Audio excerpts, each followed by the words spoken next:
going on, guys? It's your boy Tommy Karate coming at you with another episode of Turn It Up Tuesday.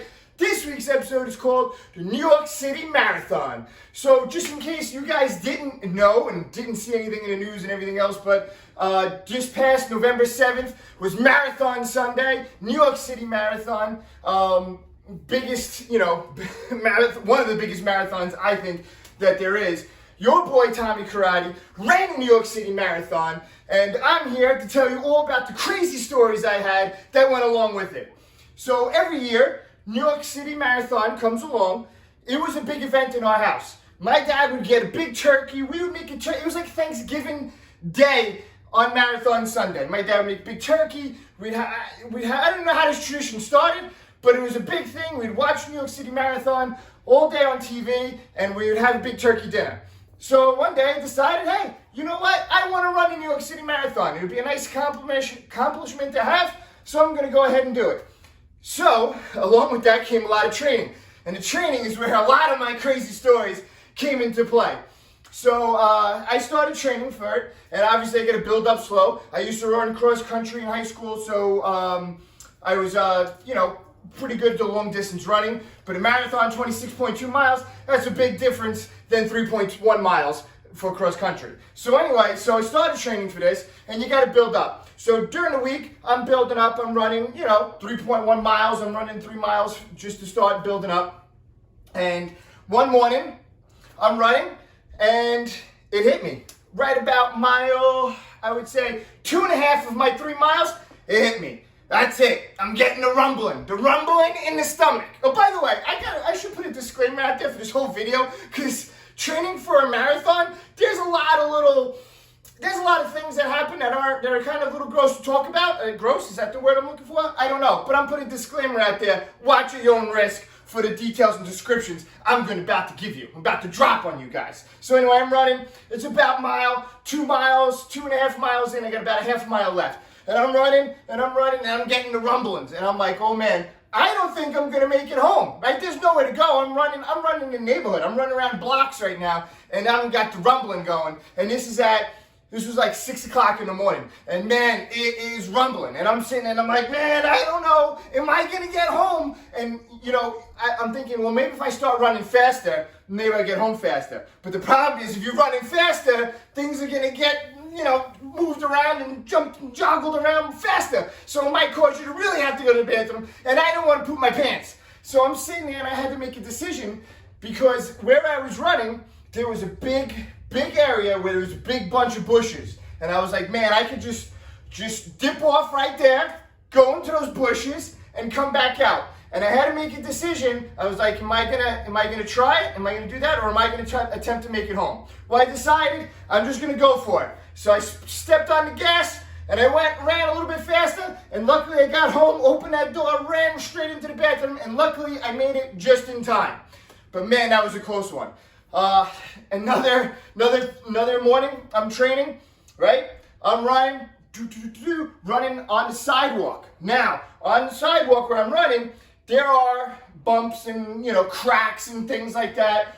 Well, I knew from running for training where all these bumps and cracks were. The only problem is, at this point, it was 6 o'clock in the morning and I couldn't see anything. So when I was running, man, I hit one of these cracks. Boom, your boy Tommy Karate went flying in the air, Superman, face first. But luckily, your boy Tommy Karate, practicing in the martial arts, knows how to do a forward roll when you're falling forward. So as I fell, I was like, oh, I did a forward roll, jumped back up, and just kept running like nothing happened. Because I don't know who saw me, right? I'm looking around, I hope no one saw that, right? Because you're feeling embarrassed right now. But meanwhile, I'm going, man, I got up, I just had a little scrape on my knee, and that was it. So forward roll, get up, just kept running, didn't even lose a stride, just gotta keep going, gotta keep training. So now, as your boy Tommy Karate is building up, we're building up miles now. Every Sunday, I'm running out and I'm doing my long run. So I'm building up. Every Sunday, we're increasing the mileage, right? So now, increasing the mileage also means increasing gear. Now, you would think, oh, how hard is it to go running? Besides the cardio aspect of it, but how hard is it to go running? Just put a pair of running shoes on and go out the door and start running. Well, it's not that easy. And let me tell you why. As you start increasing mileage, you need more equipment. So one of the things I needed was I needed some hydration, right? Because now I'm running miles and miles now. I need some kind of hydration. So when you run the race, they have the little tables and then people handing you waters. Well, I'm running around the neighborhood. I don't have people sitting out there handing out waters to me as I'm running. So I get a little hydration belt, right? And you put your bottle in it and you have your Gatorade or your water or whatever, and you're running with that. So I have the belt, right? But the problem is now, when you really increase these miles, you start needing nutrition now. Because now your muscles are going to start failing on you, and anybody knows that runs and trains, they know the wall, right? You can hit that wall where your muscles, no matter how much heart you have, your muscles are just going to give out, and you've got nothing left, and you can't stand on your legs. So you also need nutrition. So you need hydration, nutrition. So now I'm carrying these gel packs. These gel packets give you quick nutrition, right? So boom, so I put them in my little hydration belt. So I got my hydration belt, I got gel packs, I got Gatorade, right? So now, guess what else I need? You see this guy right here? Bald, right? So I need to either put sunblock on my head, because you're going to be out there for hours running. Or I need a hat, so I need to get that ready, right? Boom. I started getting shin splints. So you know what else I did? I started putting Tiger Balm. If anybody knows what Tiger Balm is, that stuff works good. We use it in the martial arts when you get injuries and stuff like that. That helps. I used to put them on my shins before I go running, preemptive for shin splints. So I would put Tiger Balm on my shins, right? Now, here's another problem. I used to get blisters on my feet. So I learned a trick. I learned a lot from training for this marathon about running. So I learned another trick, like putting a Band-Aid on a spot where you're going to get a blister, or you might have a blister. It's no good. Band-Aid falls off, especially you start getting sweaty, falls off, right? So I found out real nice trick. Duct tape. That's right. Every guy knows either duct tape or WD-40 fixes everything, right? So I used to take duct tape. You take a piece of duct tape. This goes for any runners. It's a nice tip. And you put it in a spot where you feel like you're going to get a blister, or you normally get blisters, or you do have a blister. So what happens is duct tape's strong enough. That thing's not coming off. Duct tape's not coming off when you sweat, but it also, the shiny side, allows for your shoe and sock and everything to move smoothly, and there's no friction. So let me tell you, the duct tape comes in handy, big time, for running and preventing blisters. So now I got Gatorade, hydration belt, I got my gel packs, I got my hat, my sunblock, I got my Tiger Balm, I got my tape on my feet, right? These are all the things. I probably had, now you need iPod, right? You need your iPod. This is back in the day, iPod, headphones, right? You need to be set to go on this long journey that you're about to go on for 2 hours, 3 hours, depending on how long you're going for out there. So man, I used to be fully prepared, prepped up, sunglasses, right? You need the sunglasses when you do it. I would have a setup every morning, setup before I'm leaving the house. So anyway, but there's a problem now. Now your boy Tommy Karate's really building up those miles. One bottle of Gatorade is not doing it anymore. I'm finishing that bottle of Gatorade. I need more. And like I said before, I got nobody handing out bottles. Oh yeah, cheer me on as I'm running around. They got tables. I'm running around the neighborhood. I'm doing laps. Okay? I mapped out the neighborhood, and I mapped out a 3 mile radius around the neighborhood. And what I would do is just do that as many times as I need to build up my miles. So what I did was I would leave the house with 2 or 3 bottles of Gatorade in my hand. And at the corner, there was these bushes, and I would take the extra bottles, and your boy Tommy Karate would just hide them in the bushes, on the ground in the bushes. So now if I'm out of the Gatorade, I would come by, and I would have my own little table with my stuff, right? I would take my empty bottle, I would like you rolling a bowling ball or a grenade, throwing a grenade, boom, toss, grab the new Gatorade bottle, keep running, boom. Don't worry, at the end, I did go back and collect all the empties and brought them back home. And nobody ever, saw these bottles or took them. That was actually the greatest plan, just hide them in the bushes. So I'm just coming around doing laps, grabbing my new Gatorade. So anyway, now we got another problem that comes up with training for a marathon or long runs. Toenails. Nobody told me about toenails. You guys know about toenails? Let me tell you about toenails. when you're running and you're running for several miles and over again, and you're doing this for months and months and months at a time, what's happening is as you're running, your toes are banging into the front of your shoes, right? You might not notice it, you're not noticing it, but over time, you keep doing this, guess what's happening? You're damaging your nails. So now all of a sudden, my nails are turning black. I'm like, why is my nails turning black? And then all of a sudden, yep, that's right, toenails are falling off. I'm losing toenails. Your boy Tommy cried. He's training for the marathon, and he's losing toenails. I went over to, the foot doctor, whatever those are called, the foot doctor people, and I was like, hey, what's going on here? Is this normal? And the guy goes, hey, your toes are just fine. Your toes look just like mine. I'm a marathon runner too. What? What are the chances this guy's a marathon runner too? And he's a foot doctor, and his feet look the same as mine. They're all toes all messed up, black, losing toes. I lost, maybe throughout the course of all training for the marathon, I think I lost three toenails for that whole time. That's pretty insane. So anyway, so I lost toenails. Now, here's another thing that I didn't learn and know about until it was too late. So now one day, your boy Tommy Karate's training, right? I'm at mile 14 in my training lap. 14 of, I think at that day I was doing 16 to 18 miles, okay? So your boy Tommy Karate's running.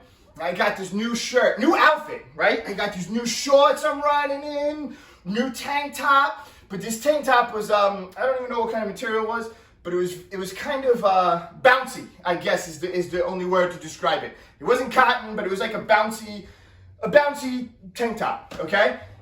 Now, if anybody's ever seen The Office, they might know where I'm going with this. So I'm running, right? Minding my own business, I'm running. Everything is fine. I'm doing good. Cardio's fine. Muscles, legs, I'm feeling good. Mile 14, feeling good, no problem. All of a sudden, it felt like there were bees stinging your boy right there in the nipple. I thought bees somehow got into my shirt and started stinging me out of nowhere. I'm running like, oh no! I ripped my shirt off mid-run. Whoa, because I didn't even know what was going on. I'm checking, I didn't know what's going on. I'm raw. It hurt so bad. It was like just 1,000 bee stings right there on the nipples. I had no idea there's such thing as like runner's nipple. Well, I learned it. I learned it that day. I learned it the hard way. So adding to my gear list would now be Vaseline. So now I got to grease up to make sure, and you don't just grease up here. You grease up here, right? You got to make sure things are moving. Wherever there's movement, you want to be greased up. You want to be oiled up, ready to go, right? So you're gonna put you got to avoid all this. So you're gonna put grease here, and can anybody else imagine? Yes, grease in other areas, nether areas. Okay, you gotta put it in there. Just throwing it out there, just so you guys know. So I learned all this. So now, finally, I learned that shirt went right in the garbage. Not wearing that again. So anyway, I learned my lesson with that. So now let's go to marathon day. Here we go, day of the marathon. I am pumped up and nervous all at the same time. So now, I have read on running forums, because I was all over the running forums, right? Do I take my iPod with me? Or do I run with no music? Some people were saying the crowd alone and bands that are playing and everything else in the atmosphere, don't take your music. You're gonna enjoy the environment. You don't need the music to get pumped up. Okay, but also on the other token, I've been listening to my music every run, and I kind of need that music. Music helps me get pumped up and gets me going. So now I'm in a dilemma. Do I take my iPod? Do I not? I don't know, right? This is back in the iPod days, right? I don't know what I want to do. I'm not sure. I'm torn. So day of the marathon, you got to take all your stuff that you want to have at the finish line, but you're not taking with you on the run. Put it in the bag, throw it in the UPS truck. UPS brings it over to the finish line. Okay, great. Well, by accident, your boy Tommy Karate threw the iPod, left the iPod in the bag, threw it into the truck. UPS truck, hey, take that. So I didn't have my iPad. So now I'm getting ready. Oh man, start time's almost ready, right? Oh, that's another thing too. Add to the gear list. Watch, you gotta track your time, right? Gotta see where you're going, where your pace is. So a watch, all this gear you need for running. Who would have thought, right? So now I'm like, oh man, I don't have my iPod. I need my iPod. I need my iPod. I run over to UPS. I was like, hey, I need my iPod. Digging through all the bags. All the bags are the same. They're all just clear bags. Trying to find my bag. Give me the iPod. Yes, I'm ready. Let's go. Right? So now I'm getting pumped up. I'm getting ready. And now it's time for me to take my little Zen moment. Right? Little Zen moment. I sit down on the grass for Staten Island. I'm sitting on the grassy knoll. Right? Sitting down, just trying to focus, mentally prepare. And I have this gentleman who's standing probably about how far you are from me right now. Decides he's got to get ready also. Well, it's his turn to get ready. We know what he does? Drops his drawers. Yep, drops everything. Everything. Hello! Everything was out in the open. And you know what he's got to do? He's got to grease up, just like I told you guys. Right? You got to grease up. But this guy just drops his drawers in front of everybody, and he's just greasing up. Right? You can't do that. You can't just leave everything in and just reach in there and do what you got to do. No, he's got to drop everything, and he's in there greasing up. So anyway, I'm sitting there now, and he's in my field of vision, and I'm just sitting there relaxing. I'm like, oh, okay. So now I'm like trying to look away. Breaks my whole Zen moment, right? I'm like, oh God, now got to get mentally prepared again. So anyway, race starts. Okay, I don't have my iPod on yet because you got to hear the starting and everything else. I run on the Verrazano Bridge. I don't have the iPod on yet because I'm enjoying the Verrazano Bridge, which is actually pretty cool. Get off the Verrazano Bridge. Let's hit this music. Let's get going. iPod doesn't work. That's right, dead. This iPod, I charged it, fully charged it, but the iPod just stopped working. Worked the day before, worked 2 days before, stopped working. Day of the marathon, it stopped working. And even after the marathon, I plugged it in, charged it, nothing. It stopped working. And to me, I feel like this was a sign to tell me, you're not supposed to have your iPod, you're not supposed to listen to music. Really do focus on the marathon. And I tell you one thing, that was probably the greatest thing that happened because it really was the coolest experience running through New York City and running through all the 5 boroughs and all of the crowds and the music and everything going on and even the other runners and everything else don't have the music. Anybody who's planning on doing a marathon for the first time, don't bring your music. You don't need it. It was a great experience and you didn't even need the music. So that kind of worked out in my favor. Marathon went great. I actually, probably about mile 21, 22, I was feeling a little bit. But then I got a second wind, right? I got some of my friends that were there, I saw them real quick. They gave me some water and gave me some prep talk, let's go. Got a second wind. By the time I got to mile 25, right? So we're running from 25 to 26, the last mile. At this point, now before I got to the marathon, I was worried about the last mile because you're like, man, the last mile's got to feel like the longest mile in the world. It's got to be like you're probably dead tired. I had such a second wind. By the time I got to mile 25 and I had 1 mile left, I was pumped up. I picked up the pace. My fastest mile was mile 25 to 26, the last mile. That was my fastest mile of the whole marathon. I just kicked it into high gear. You're coming into Central Park and everything narrows. Now, when you come into New York City Marathon, Central Park, you're on a narrow road now, or a narrow path, right? So now you have the crowd is literally right on top of it. Crowd here, and people are dropping like flies. So as I'm coming into Central Park, right? You got all these people, they're getting tired, they're stopping, right? They're slowing down. And I don't know what, but it gave me this drive, and I was like, yeah, let's go. The crowd pumping me up. And I'm like, I got this. And I just darted. Fastest mile I ran in the whole marathon was the last mile. Crossed that finish line. I was so happy. I was so excited. And I made the marathon. I paced myself at 10-minute miles. I finished the marathon right at my time, which was 4 hours and 30 minutes. I finished at 4 hours, 30 minutes. And I think it was like 51 seconds or something along those lines. And I blame those 51 seconds for stopping and talking to my friends at mile like 22. But anyway, so I finished at 10-minute mile pace, average. 4 hours and 30 minutes. It was definitely a pretty cool experience. And if anybody's ever thinking about doing a New York City Marathon, I highly recommend it. Highly recommend don't bring your music. And any runners out there that have run it, I'm sure you guys can relate to a lot of the stories I told. So anyway, so that was my New York City Marathon. Will I ever run it again? I don't know. You never know. Stay tuned. You never know.